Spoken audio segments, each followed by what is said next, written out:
un poco la razón de elegir este artículo para la sesión de hoy fue, bueno, tenía que ver un poco en el contexto de, bueno, pues de lo que estamos investigando, en concreto en la parcela mía de todo el grupo de investigación, que es las alteraciones en las experiencias anómalas del self y la cognición. Entonces, haciendo la búsqueda en PubMed de a ver qué había salido, qué artículos había en relación a estas dos cuestiones, ¿no? Cognición y evaluaciones de las percepciones anómalas del self, bueno, pues y en concreto con la búsqueda de IPASE, que es el inventario que nosotros estamos utilizando, pues la realidad es que el número de entradas o de artículos que hay es muy limitado. También hay que tener en cuenta que la validación del IPASE es del 2016, luego todo está muy acotado temporalmente, ¿no? Entonces, inicialmente haciendo una búsqueda de lo último y lo más reciente del último año, hay dos únicos artículos, uno de los cuales es el de Alejandro, que está allí, o sea que ya lo ha presentado en distintos momentos y en las jornadas, o sea, no tenía mucho sentido. Entonces, para ampliar un poquito o ampliando un poquito más la búsqueda, los dos últimos años, ahí han salido hasta un total, o me salieron un total de 5 artículos. Y por el que me decanté, pues es, que sería la siguiente diapositiva, pues realizado por el grupo de trabajo del propio Cicero, que es el autor y al que se le debe, bueno, a su grupo de trabajo, el inventario de percepciones anómalas del self, que es este artículo publicado en septiembre del 21 en la revista de Cognitive Neuropsychiatry, titulado Experiencias anómalas del self en cognición que están asociadas negativamente con las funciones neurocognitivas en la esquizofrenia. Y este es el artículo del que a continuación os voy a presentar y hablar. Casi un poco bueno, como toda estructura de artículos, pues las correspondientes partes de introducción, material y métodos, discusión, ¿no? Y conclusiones. La introducción de este artículo pues parte de bueno, pues de la misma revisión de esa información de la que ya hemos hablado en otras ocasiones. En primer lugar, establece que la esquizofrenia se entiende como un trastorno psiquiátrico que está no solo caracterizado por la presencia de los típicos sintomatología prototípica de carácter positivo y negativo de la psicosis, sino por esas déficits o alteraciones en la neurocognición. Que además está ampliamente documentado que existe un cierto o un grado mayor o menor de deterioro cognitivo en las personas con esquizofrenia y eso se ha visto en una afectación en amplios dominios. Es decir, cuando hablamos de neurocognición, pues hablamos del funcionamiento cognitivo, del razonamiento, de las características o afectación a nivel de la memoria visual, de la memoria verbal o de la memoria de trabajo.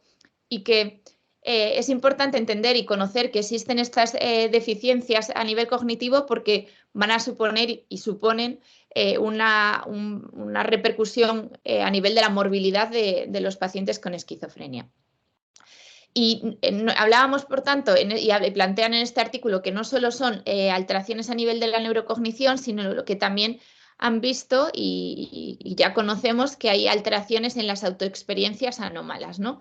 Que son entendidas como esas alteraciones en las experiencias de uno mismo de carácter subjetivo, que son frecuentes en los pacientes con esquizofrenia y frecuentes en todas y cada una de las fases de la esquizofrenia, entendiendo desde las fases premórbidas, primeros episodios y en fases crónicas de la enfermedad. Incluso también no solo en el contexto de pacientes que desarrollan psicosis, sino en aquellos grupos poblacionales que se consideran de alto riesgo e incluso en familiares de primer grado se ha visto que hay una alteración en esa percepción subjetiva del yo. Deciros, y es lo que plantean en este artículo, que también en los trastornos del espectro de la esquizofrenia, esos esquizoafectivos, entre otros, o los bipolares, también se ve afectado. Y se sugiere que las alteraciones en las percepciones del self pues, implican afectación a nivel de la cognición, del autoconocimiento, de la conciencia, de la corporalidad, de la delimitación del yo, que bueno, pues nos suenan a cada una de las subescalas del propio inventario. Entonces, partiendo un poco de esta premisa, el objetivo de este artículo es, o de la investigación que se plantean y del que da lugar este artículo, es conocer o explorar las relaciones que existen entre las alteraciones del self y los déficits neurocognitivos. En resumen, van un poco en la misma línea de nuestras propias investigaciones. Sí que plantean cómo valorar o evaluar estas alteraciones del self y en este artículo hacen una pequeña crítica a la entrevista ALEASE, del examen de experiencias anómalas del yo, porque dicen que esta evaluación o este examen, a pesar de que bueno, es el gold estándar para la evaluación de las experiencias anómalas del self, tiene la limitación de que no permite discernir o diferenciar entre las características que tienen que ver con la cognición y las alteraciones subjetivas de la cognición y de la conciencia. Y por ello ellos se plantean y decantan por la utilización de otro inventario que es el IPASE, ¿no? Entonces, sí que en este contexto dicen que a día de hoy hay pocos estudios que hayan examinado empíricamente, y como os decía, en por lo menos pocos estudios publicados, y ya os digo que en los últimos años me saltaron 5, en el último año solo 2 que incorporaran estas variables, ¿no? De alteraciones en las experiencias del self y cognición. Entonces, plantean en esta introducción de este artículo que existen a día de hoy pocos estudios que hayan examinado empíricamente las alteraciones del self y la neurocognición, y además con resultados ambivalentes. En el conjunto de artículos que presentan en la introducción y con resultados ambivalentes también incorporan a algunos de los que hemos presentado nosotros y que forman parte de nuestro grupo de investigación. Y lo que plantean en esta investigación para hacer la evaluación de las características neurocognitivas es un instrumento que hasta la fecha no se había utilizado en las investigaciones previas, que es la Matrix, y en concreto es una batería cognitiva cuyas siglas son MCCB, y es el que utilizan para examinar los vínculos entre el funcionamiento cognitivo y las alteraciones en la experiencia del self. Deciros que evaluación realizada con este estudio, con este instrumento, con la Matrix, es una medida que ha sido desarrollada por un grupo de expertos en conjunto con el Instituto Nacional de Salud Mental de los Estados Unidos, que lo que busca o lo que se buscó en la elaboración de este instrumento era crear una batería que permitía monitorizar los cambios en la cognición a lo largo de un tiempo.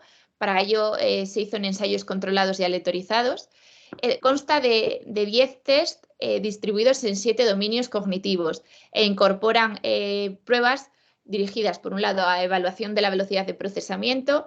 Y, por ejemplo, para la velocidad de procesamiento, incorporan algunas de las pruebas de la VAX, que utiliza la propia VAX, pues, por ejemplo, lo de codificación de dígitos, o también la de la nominación de grupos de animales, por ejemplo. Entonces, es como en este instrumento incorporan partes de otros instrumentos que se utilizan pues, para el cálculo de la velocidad de procesamiento. ¿Sí?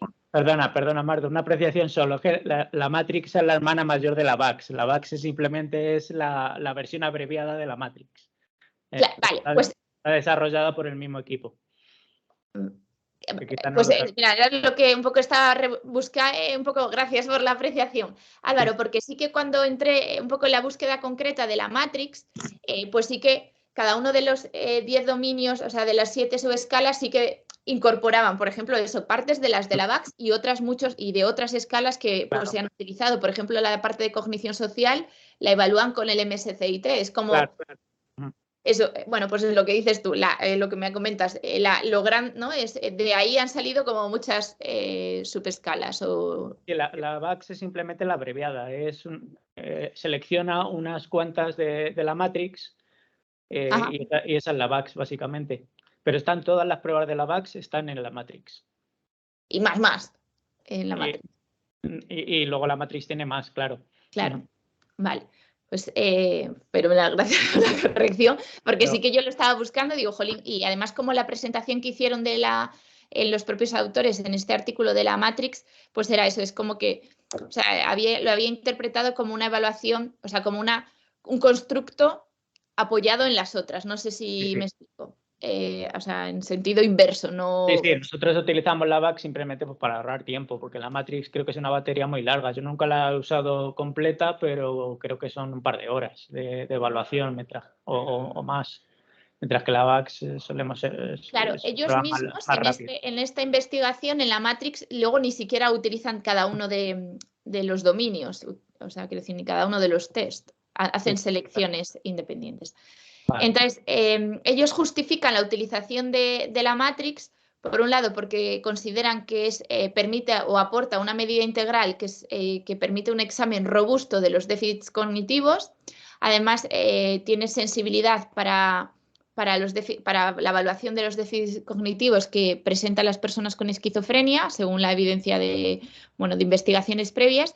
Y además, las investigaciones previas han demostrado que las puntuaciones de la Matrix tienen correlatos funcionales importantes para los pacientes con esquizofrenia. Dicen o exponen que no existen estudios previos que incorporen esta batería cognitiva integral, o sea, utilizan una evaluación tan completa, y además, pues la muestra, en este caso, por decir de alguna manera, lo que consideran que aporta esta investigación es, por un lado, que se utiliza un instrumento que es la Matrix, que es una batería cognitiva mucho más amplia y más integral a los estudios previos, a las investigaciones previas, y por otro lado, y la segunda característica que manifiestan como diferencial con respecto a su investigación es que el grupo poblacional en el que se centran y con el que realizan las comparaciones son controles sanos y grupo de pacientes con esquizofrenia, pero de curso crónico. Mientras que la mayoría de las investigaciones o hablan de primeros episodios o hacen mezcla de grupos poblacionales y no hacen no diferencian entre primeros episodios y crónicos. Entonces, esas son las dos diferencias que consideran que señalan que aporta esta investigación o este estudio de investigación. Cuando hablan de trastornos crónicos o de esquizofrenia de carácter crónico, en ningún momento llegan a establecer o exponen de cuánto tiempo estamos hablando de cronicidad, de qué periodo temporal. Solo dicen que como los pacientes han sido reclutados en centros de salud o en equipos en los que tienen un seguimiento de larga duración, no son unidades de primeros episodios, pues entienden o sobreentienden casi que nos encontramos ante procesos de enfermedad evolucionada y por tanto crónica, pero en ningún momento se puede diferenciar o saber si estamos hablando de 10 años, 5 años, 50 años, o sea, para nada. Entonces, el objetivo con estas dos características, controles sanos y pacientes crónicos de esquizofrenia, y con la utilización de la Matrix se plantean dos objetivos.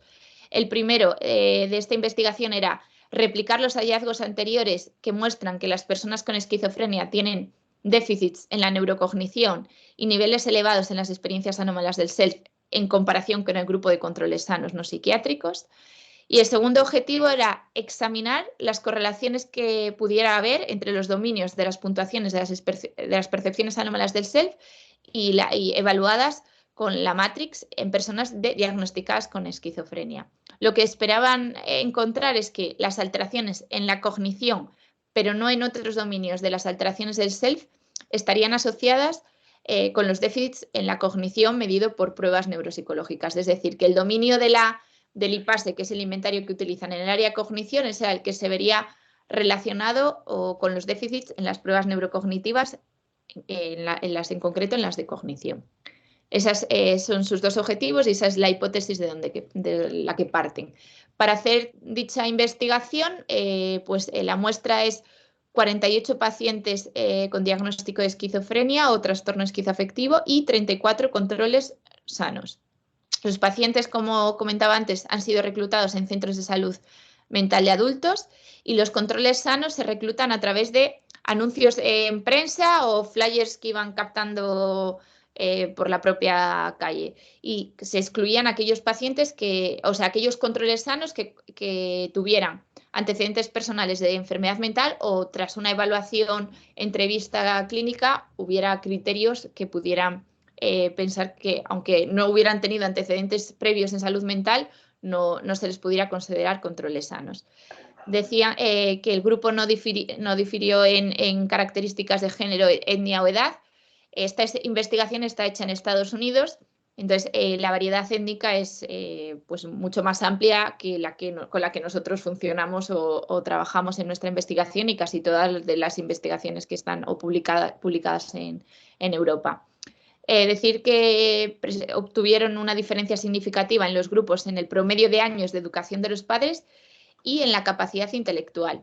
Ellos no excluyeron a los participantes en función de su capacidad intelectual, decían para proteger la validez externa, y esto un poco lo justificaban porque consideraban que los pacientes, no los controles, sino los pacientes, tendrían capacidades intelectuales con un rango inferior de manera generalizada, y por tanto eso podría, si se reducía o se condicionadas en parte por el propio o posible deterioro de la enfermedad, y entonces pues incluyeron sin tener en cuenta la capacidad intelectual.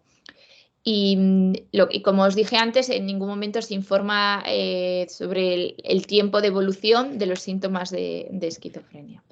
Bueno, este es un gráfico en el que se describe la distribución por sexo, por etnia, por años por años y por años de educación de los padres, y así como por las puntuaciones de la PANSS, y así como de la presencia de tratamiento antipsicótico que estuvieran tomando el grupo de controles. La distribución es bastante similar en cuanto entre el ratio de hombres, mujeres, el porcentaje de mujeres en el grupo de controles de 41.7, perdón, y en el de esquizofrenia 36.7.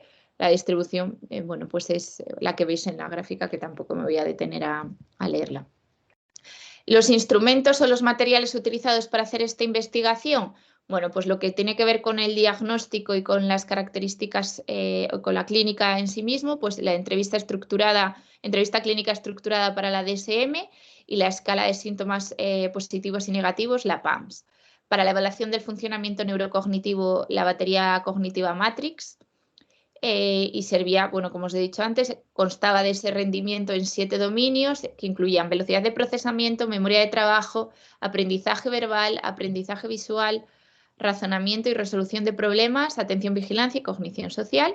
La evaluación de las alteraciones en las experiencias anómalas se apoyaron en el inventario de experiencias anómalas del SEF, el IPASE, y el procedimiento por el que se realiza la investigación pues era: los participantes tenían que completar las escalas de entrevista clínica estructurada y de la PAMS. Eran entrevistas que estaban grabadas previo al consentimiento, y posteriormente se realizaban las pruebas de tareas y cuestiones de tipo el IPASE y las de neurocognición en una distribución aleatoria. Normalmente, para el desarrollo de toda esta evaluación, se realizaban en 2 o 3 sesiones de aproximadamente 2 o 3 horas, que es un poco lo que comentabas tú, Álvaro, que la Matrix lleva su tiempo. Y sí que deciros que en este caso tanto pacientes como controles sanos tenían una remuneración económica que en Estados Unidos es relativamente frecuente. Los resultados que obtuvieron en esta investigación. Por un lado, en relación al primer objetivo que se plantean, que es la comparación entre grupos, casos, controles, pues en esa comparación, que era discernir si las personas que en esquizofrenia tenían experiencias personales anómalas y los déficits cognitivos en comparación con el grupo control, pues los hallazgos fueron congruentes, es decir, que los participantes con esquizofrenia tenían puntuaciones en el IPASE, la puntuación total más alta y las puntuaciones en cada una de las 5 subescalas con valores superiores a los controles. Y además, los participantes con esquizofrenia mostraron déficits en todas las tareas cognitivas incluidas en la Matrix en comparación con los controles sanos. Por tanto, el primer objetivo que se plantean corroborar, pues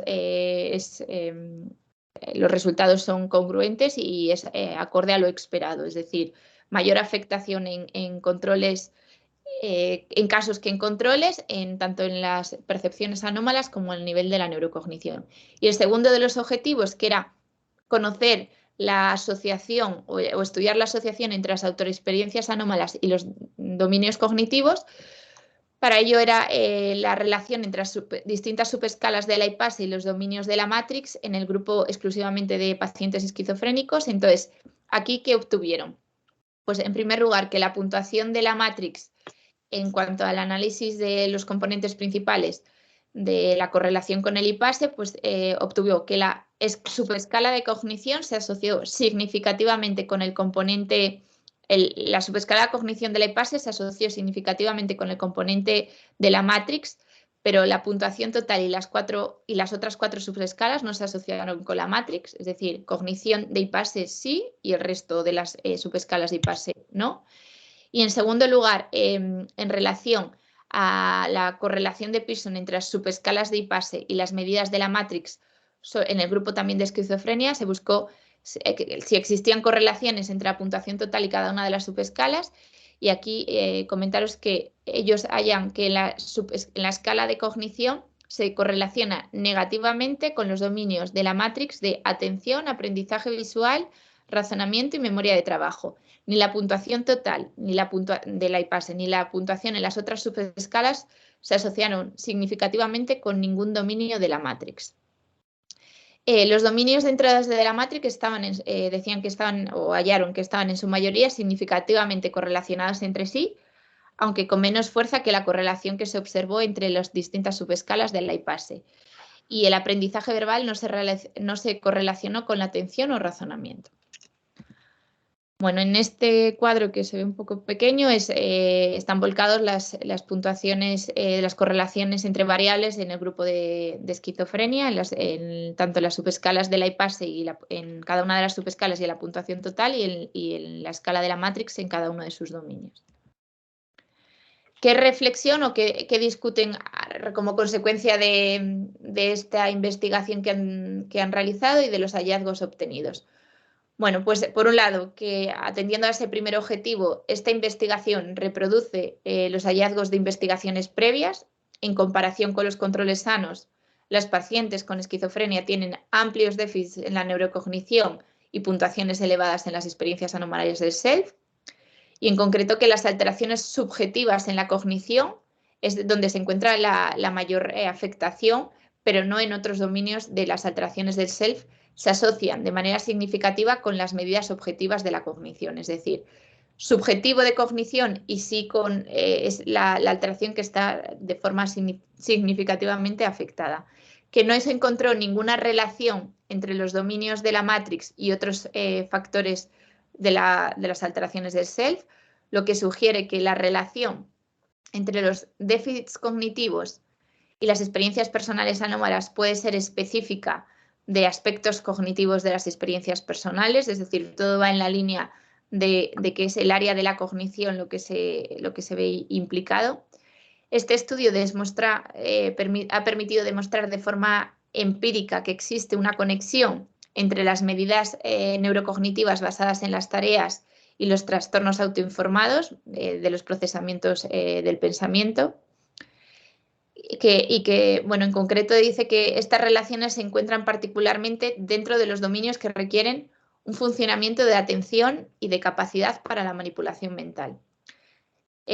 Plantean que es posible que estas construcciones cognitivas por la Matrix, particularmente en lo que es el área de atención, de aprendizaje visual, de razonamiento y memoria de trabajo, dependan más de procesos desordenados que subyacen a las alteraciones cognitivas del self.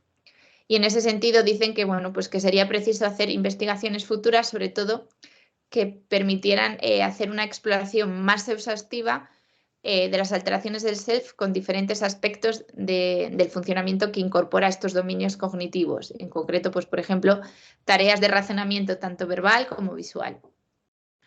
Bueno, plantean que además de las diferencias en la metodología que aporta este estudio, deberían, y con respecto a las investigaciones previas, también permite, que es un poco lo que comentaba en esa introducción, aportar que el grupo poblacional que ha sido objeto de esta investigación, que son pacientes con esquizofrenia crónica confirmada. Reconocen que tienen limitaciones en esta investigación y en concreto una de ellas tiene que ver con el tamaño muestral, que es un tamaño relativamente pequeño tanto en casos como en controles. Y además otra de las limitaciones es que falta información sobre la temporalidad de la asociación entre las medidas objetivas y objetivas, es decir, en el momento de la evaluación, es decir, se desconoce en qué momento, desde el punto de vista psicopatológico, se encuentran los pacientes más allá de que hablen de enfermedad crónica. Y para ello, bueno, para corregir la primera de las limitaciones se plantea la necesidad de aumentar la muestra y para la corrección de esta segunda limitación, pues plantean que sería útil emplear técnicas de evaluación de carácter ecológico, en el que se solicitaría a los pacientes en distintos momentos temporales de un mismo día y en distintos periodos prolongados para comprender mejor si existe una asociación entre estas alteraciones cognitivas subjetivas y objetivas a lo largo del tiempo, entendiendo que estamos hablando de un grupo de pacientes crónicos, pero también para conocer si hay diferencias en la temporalidad dentro de todo lo que es el proceso evolutivo de la enfermedad. Y ellos plantean incluso como en cortes temporales dentro de un mismo rango de día o periodos alejados en el tiempo. Entonces, bueno, en resumen, este artículo, bueno, realmente no es que aporte grandes diferencias o gran información de la que ajena a nuestro grupo a la que nosotros conocíamos en sí mismo, y quizás lo único que viene es a reforzar, por un lado, que a nivel no solo europeo, sino internacional, es una línea de trabajo que está en acción, es decir, la de conocer y conocer más y mejor la implicación y las alteraciones en la neurocognición y en los pacientes con esquizofrenia. En este caso, el que os he presentado era exclusivamente en un grupo de crónicos, pero bueno, es algo generalizado. Entonces, por un lado, que sí que sigue habiendo, hay muchas líneas de trabajo en este sentido, y por otro lado, que los resultados hasta la fecha pues van en la misma consonancia con con nuestros propios hallazgos. Y esto sería un poco lo que de alguna forma aporta esta revisión bibliográfica o esta revisión de este artículo, ¿no? Un poco, bueno, pues esta idea o estas ideas, vaya. Y esto era un poco lo que os tenía que contar y comentar. No sé si tenéis alguna pregunta, porque...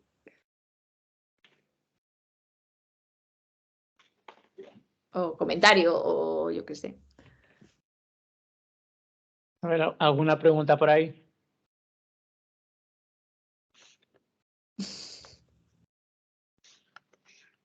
No, yo, Marta, veo que el diseño de este trabajo es muy parecido, ¿no?, a lo que estamos haciendo Sí, nosotros. o sea, realmente según iba avanzando... Es que yo veo que es algo repetido de lo que nosotros...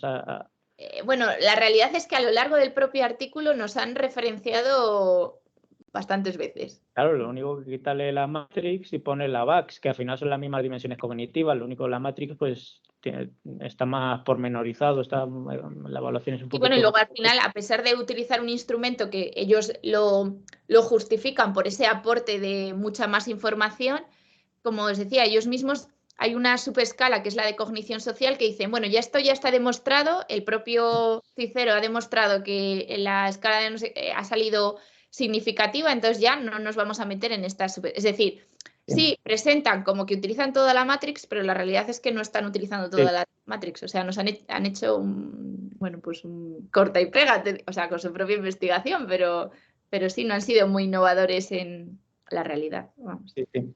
Oye, ¿y no encontrábamos nosotros alguna relación con la PANSS entre las experiencias del self y la A ver, PANSS? o sea, Creo nosotros recordar yo. Y no sé si ellos lo han estudiado, es que no han encontrado nada o es que no han hecho claro, esta... ellos la PANSS, igual que la entrevista clínica, la utilizan únicamente para categorizar o como para confirmar que nos encontramos ante un grupo de pacientes con esquizofrenia. No hay ningún tipo de análisis a posteriori de las puntuaciones de la PANSS ni nada por el estilo en esta investigación.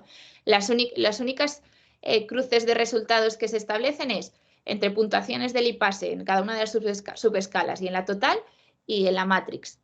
No incorporan porque justifican que es pacientes crónicos y en ese cajón de pacientes crónicos ya no abordan estado psicopatológico de mayor síntoma. Es un poco una de las limitaciones que plantean, es decir, sería interesante poder saber en qué momento psicopatológico se encuentra el paciente y si hay una correlación de más puntuaciones en síntomas positivos o negativos y cómo es la subescala en cada una de las subescalas.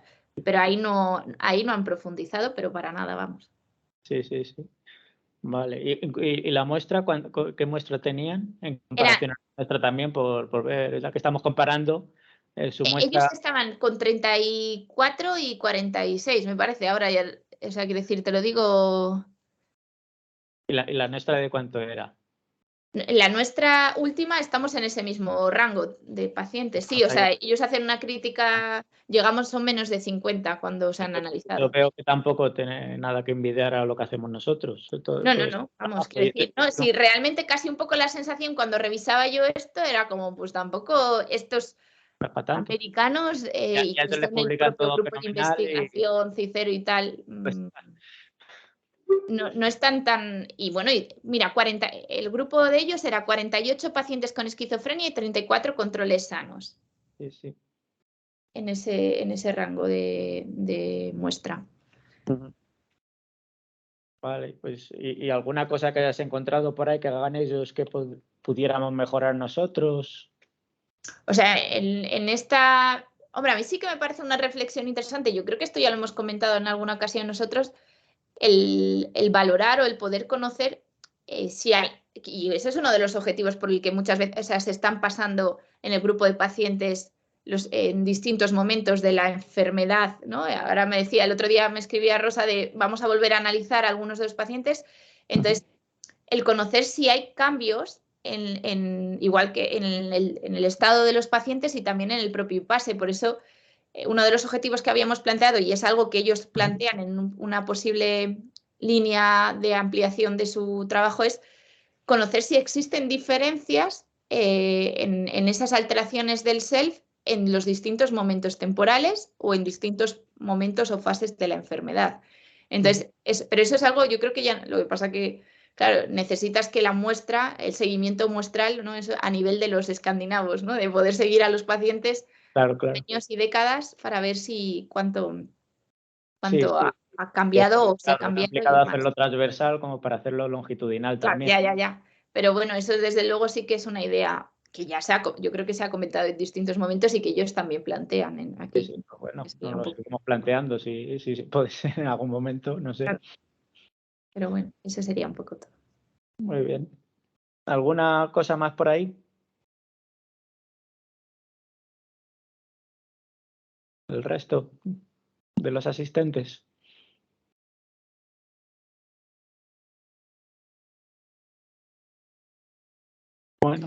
Bueno.